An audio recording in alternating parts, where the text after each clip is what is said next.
think that one of the primary things that was discussed on the panel was the evolution of real estate being about the buildings and the returns, and being much more aware of how real estate fits into the broader society. And we talked about whether is it ESG. It was obviously what we focused on, and the question is the E most important? Is the S most important? And the G important? Where is that? And so I was asked, where is that?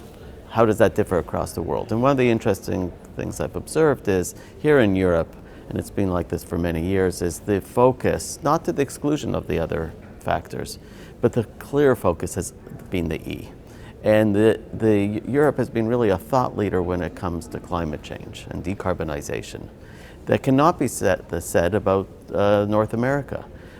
There's a much higher growing awareness of the importance of addressing climate change concerns. Decarbonisation is definitely talked about in the US, but it is not focused on as much as here in Europe.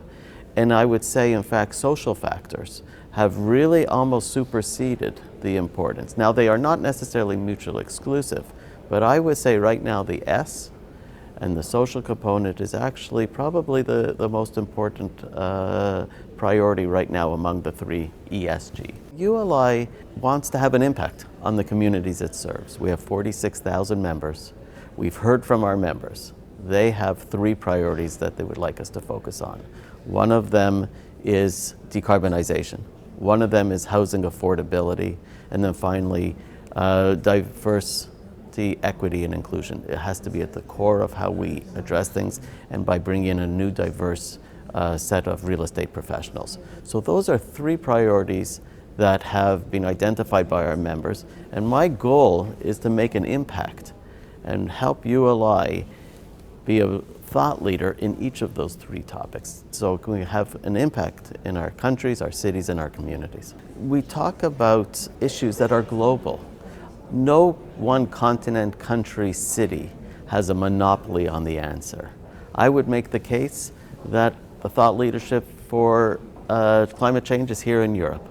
I could make the case that social change and the social importance is being developed quite well in the US. The importance of diversity, equity, and inclusion is growing a lot of momentum around the world. But these are global topics, so these aren't topics that can be best solved here in one city or one country or one continent. ULI's strength is that it's global, and we need to kind of leverage off that global and then share best practices.